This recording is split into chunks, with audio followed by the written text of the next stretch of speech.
dulu pernah mergokin pacar saya sama kakak saya sendiri, Mas. Dan dia ngelakuin itu di kosan aku sendiri, Mas, pas aku lagi kerja. Karena waktu itu Badmi tuh ngelecehin aku, megang tangan aku. Sudah tuh ngajak aku gitu-gituan. Aku takut, Mas. Nanti aku minta putus sama dia, aku malah ngebunuh aku. Pelaku asli pembunuhan berencana Wayan Mirna Salihin akhirnya terungkap usai Hani belak-belakan menunjukkan bukti saat dihipnotis oleh Uya Kuya.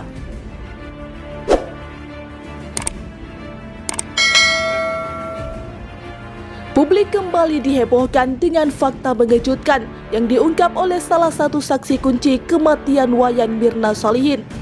Dari film dokumenter kasus kopi sianida yang menewaskan Mirna, banyak yang penasaran dengan sosok Hani, teman Mirna yang kala itu berada di TKP.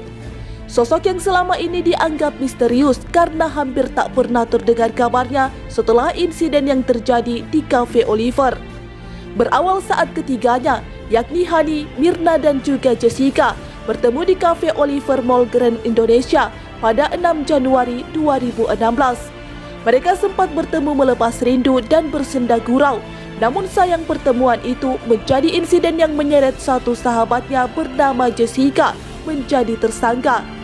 Dalam keterangan yang diberikannya, wanita bernama lengkap Hadi Juwita Bon ini mengaku sempat mencicipi sedikit kopi yang diminum Mirna saat itu.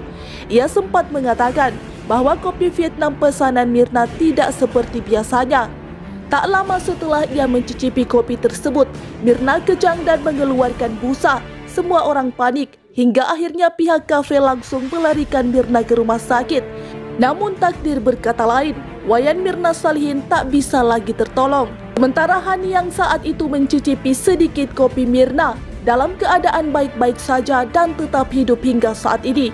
Setelah menjalani persidangan yang cukup panjang, Jessica Kumala Wongso akhirnya ditetapkan menjadi tersangka dan divonis 20 tahun penjara atas pembunuhan berencana Mirna meskipun tak ada bukti valid. Namun tak seperti Jessica, nama Hani kini menghilang bak ditelan bumi. Hani terakhir kali muncul saat menjadi saksi di persidangan kemudian menutup diri. Bahkan sempat tersiar kabar jika Hani mengetahui misteri kematian Mirna Salihin kala itu. Tak sedikit juga warganet yang meminta agar Uya Kuya turun tangan menghipnotis para saksi yang saat itu berada di TKP. Hal ini karena banyaknya kejanggalan yang ditemukan dalam kasus Jessica kopi sianida. Banyak pihak yang konon terlibat dalam kasus ini. Tak hanya Hani, nama Ferdi Sambo, Krisnamurti, bahkan hakim dan jaksa disebut-sebut terlibat konspirasi dengan pelaku sesungguhnya kasus kopi sianida. Penetapan Jessica sebagai tersangka dengan hukuman 20 tahun penjara dinilai cacat hukum karena tidak ada satupun bukti yang ditemukan.